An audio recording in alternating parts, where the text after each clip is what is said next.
Four sides TV ఉమ్మడి తూర్పుగోదావరి జిల్లా అమలాపురం నియోజకవర్గంలో కోనసీమ ముద్దుబిడ్డ దివంగత నేత జీఎంసీ బాలయోగి తనయుడు గంటి హరీష్ మాథూర్ ఎన్నికల ప్రచారంలో హోరెత్తిస్తున్నారు. కోనసీమ ప్రాంతంలో తన తండ్రిపై ప్రజలు చూపిన ప్రేమ ఆదరణను తనపై చూపిస్తున్నారని అన్నారు. తన తండ్రి ఆశయాలను ముందుకు తీసుకువెళ్తూ నియోజకవర్గాన్ని అభివృద్ధి పథంలో నడిపిస్తానని చెప్పారు. నియోజకవర్గంలోని రామచంద్రాపురం, ముమ్మిడివరం నియోజకవర్గాలలో ప్రచారం ముమ్మరం చేశారు. ఇక ఇదే అంశానికి సంబంధించిన మరింత సమాచారాన్ని మా కాకినాడ ప్రతినిధి శ్రీనివాస్ అందిస్తారు. అతి చిన్న వయసులోనే అమలాపురం పార్లమెంటరీ లోక్సభ స్థానానికి పోటీ చేస్తున్న గంటి హరీష్ మాథూర్ గారు ప్రచారంలో ముందుకు దూసుకుపోతున్నారు. జీఎంసీ బాలయోగి తనయుడిగా అందరికీ సుపరిచితమే. కోనసీమ ముద్దుబిడ్డగా బాలయోగి గారు ప్రజలకు ఎన్నో సేవలు అందించారు.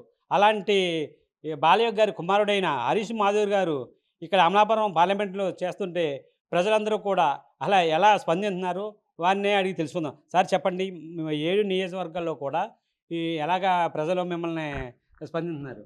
అసలు మీరు చూస్తుంటే ఈ 5 సంవత్సరాలు మీరు చూస్తుంటే ఈ వైసీపీ ప్రభుత్వం గత ఎన్నికల ముందు మాకొక ఛాన్స్ ఇవ్వండి, మేము అన్నీ చేసి చూపిస్తాం అని మాటలు చెప్పారు.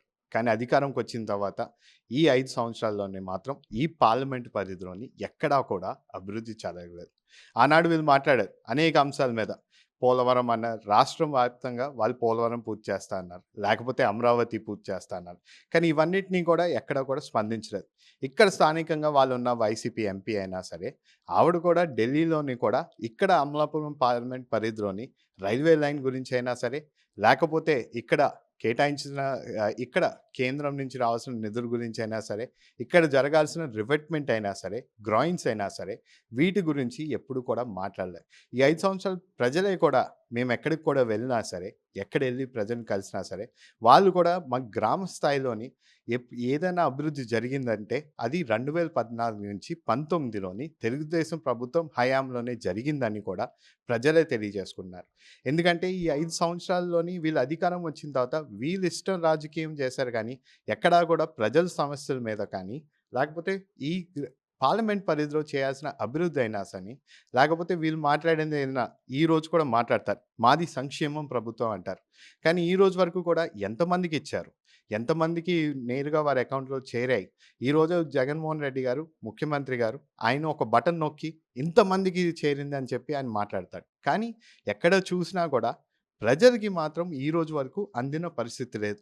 అలాగే మీరు ఇప్పుడు చూస్తుంటే నిత్యావసర వస్తువులు ధరలు పెంచారు, అలాగే కరెంట్ ఛార్జీలు పెంచారు, గ్యాస్ కూడా పెంచడం కూడా జరిగింది. ఈరోజు ఆయిల్ కూడా పెంచడం జరిగింది. అంటే వీళ్ళు ఏంటంటే ఒక చేత్తోని సంక్షేమం అని చెప్పి ఇస్తూ ఇంకో చేత్తోని లాక్కోవడం కూడా జరిగింది. ఇదే ప్రజలు తెలియజేసుకుంటున్నారు. ఏంటంటే వీళ్ళు మాకు ఒక చేత్తో ఇస్తున్నారండి, కానీ ఇంకో చేత్తోని మా మీద పన్ను చెత్త మీద కూడా పన్ను పెట్టి మా చేతి నుంచి డబ్బులు వసూలు చేస్తున్నారు. ఈ ప్రభుత్వం అనేది ప్రజలే తెలియజేసుకున్నారు. రేపన్నాడు మేము ఉమ్మడి అభ్యర్థులకి సహకరిస్తామని చెప్పి ప్రజలే తెలియజేసుకున్నారు. అలాగే మీరు ఈ మన పార్లమెంటరీ నియోజకవర్గాల్లో 7 నియోజకవర్గాలు పర్యటిస్తున్నారు. పర్యటనలో ప్రజలు మిమ్మల్ని బాలయోగి అబ్బాయిగా గుర్తిస్తున్నారా? అలాంటి స్పందన వస్తుంది? ఖచ్చితంగా అండి. ఎప్పుడైనా సరే నాన్నగారి మీదే అభిమానం చూపించింది, అదే అభిమానం నా మీద ఆయన కొడుకుగా నా మీద చూపిస్తున్నారు. నేను కూడా ఎక్కడికి వెళ్ళినప్పుడు కూడా ఈ స్థానికంగా ఉన్న ఇష్యూల గురించి నేను మాట్లాడుతున్నా. రేపన్నాడు ఎప్పటి నుంచో మా నాన్నగారు ఒక కళ, ఆయన అనుకున్నారు ఇక్కడ ఒక రైల్వే లైన్ అనే ప్రాజెక్ట్ అప్పుడు ఆయన ప్రారంభించారు. కానీ అది ఇప్పుడు దాకా కూడా పూర్తి అవ్వలేదు. దాని గురించి నేను ప్రజలతో మాట్లాడినా. ఖచ్చితంగా దీన్ని రేపు అధికారంకి వచ్చిన తర్వాత ఈ రైల్వే లైన్ పూర్తి చేసే బాధ్యత మేము తీసుకుంటాం. మేము ఉమ్మడి అభ్యర్థులుగా అలాగే ఇక్కడ 7 నియోజకవర్గాల ఎమ్మెల్యేలు కూడా ఎమ్మెల్యే అభ్యర్థులని కూడా మేము తీసుకుంటామని కూడా ప్రజలు తెలియజేసుకున్నాం. అలాగే ఎందుకంటే చాలామంది అడుగుతారు రైల్వే లైన్ అనేది ఎందుకు అంత ఇంపార్టెంట్ అని. మేము ఒకటే చెప్పాం, ఇక్కడ మీకు తెలుసు కోకోనట్ అయినా, లేకపోతే అగ్రికల్చర్ అయినా, లేకపోతే ఆక్వా, రైతులందరికీ కూడా ఇంపోర్ట్ అండ్ ఎక్స్పోర్ట్ వల్ల ఈ రైల్వే లైన్ వల్ల ఇంపోర్ట్ అండ్ ఎక్స్పోర్ట్ కూడా బాగా పెరుగుతుంది.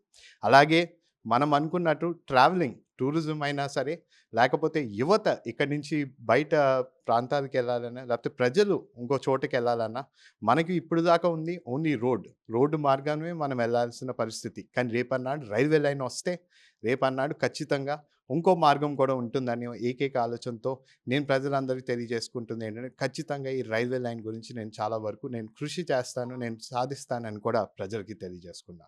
రైతులు శివారు ప్రాంతాల్లో నీరు అందక బీడు భూములుగా మారాయని చెప్పేసి ధర్నాలు కూడా చేసిన సందర్భాలు చాలా ఉన్నాయి. వాటి మీద ఎలాంటి చర్యలు తీసుకుంటారు? అంటే మేము ఈ 5 సంవత్సరాలు మేము చూసాం. ఈ 5 సంవత్సరాలు ఎన్ని సార్లైనా తుఫాన్ వచ్చినా, వరద ప్రభావం వచ్చినా సరే, ఈ ముఖ్యమంత్రి గారు ఆయన తాడేపల్లి ప్యాలెస్‌ని వదిలి వచ్చి నేరుగా ఇక్కడ పరిశీలించిన పరిస్థితి లేదు. ఎక్కడ చూసినా కూడా ఈయన ఈ రోజు వరకు కూడా మనకి 90% మనకి కౌలు రైతులు ఉంటారు.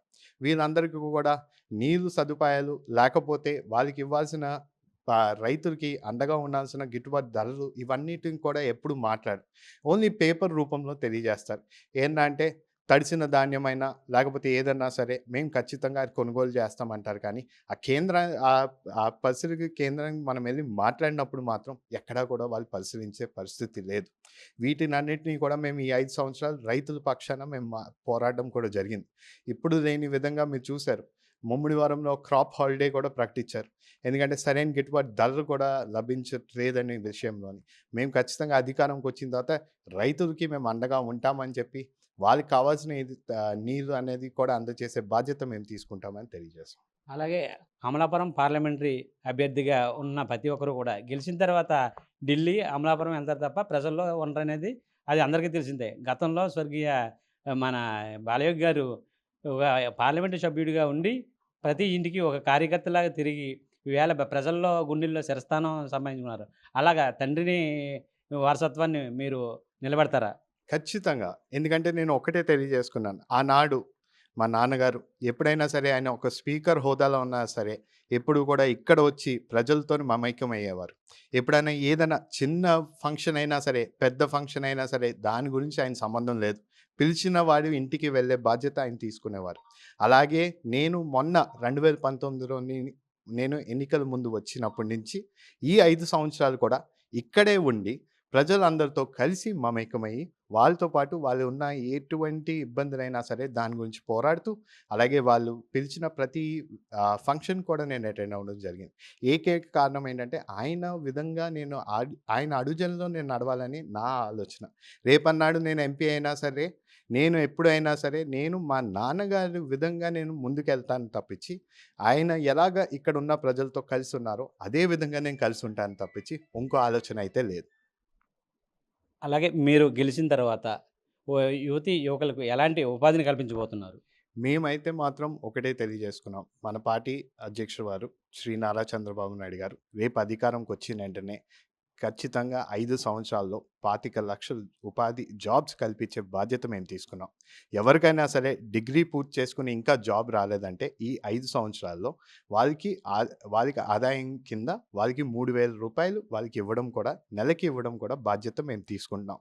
అలాగే ఇక్కడ స్థానికంగా వస్తే ఇక్కడ మీకు ఓఎన్జీసీ అయినా, వేదాంత్ అయినా ఇలాంటి కంపెనీస్, ఇలాంటి వ్యవస్థలు ఇక్కడ ఉన్నాయి. కానీ ఈ రోజు వరకు కూడా స్థానికంగా వాళ్ళు ఇవ్వాల్సిన లోకల్ ఎంప్లాయ్మెంట్ ఇవ్వాల్సిన బాధ్యత వాళ్ళు తీసుకోవట్లే. నేను యువతకి ఒకే హామీ ఇస్తున్నా. రేపన్నాడు ఖచ్చితంగా లోకల్ ఎంప్లాయ్మెంట్ మేజర్ స్టేక్ వీళ్ళు మన లోకల్ ఎంప్లాయ్మెంట్కి ఇచ్చే బాధ్యత నేను తీసుకుంటానని కూడా యువతకి తెలియజేసుకున్నా. అమలాపురం పార్లమెంటరీ అభ్యర్థిగా పోటీ చేస్తున్న గంటి హరీష్ మాథూర్ గారు ఈ గత 5 ఏళ్ల పాలనలో జగన్మోహన్ రెడ్డి పరిపాలనలో అస్తవ్యస్తంగా పరిపాలన కొనసాగిందని, అలాగే నేను రాబోయే రోజుల్లో గెలిచి ఈ పార్లమెంటరీ నియోజకవర్గంలోని అన్ని గ్రామాలని కూడా అభివృద్ధి చేస్తానని, అలాగే తండ్రి గారైన బాలయోగి గారు ఎలాగైతే ప్రజల్లో మమేకమయ్యారో అదేవిధంగా ప్రజల్లో ఉండి ఈ పరిపాలన కొనసాగిస్తానని చెబుతున్నారు. కెమెరా పర్సన్ బాలకృష్ణతో శ్రీనివాస్, అమలాపురం నుండి.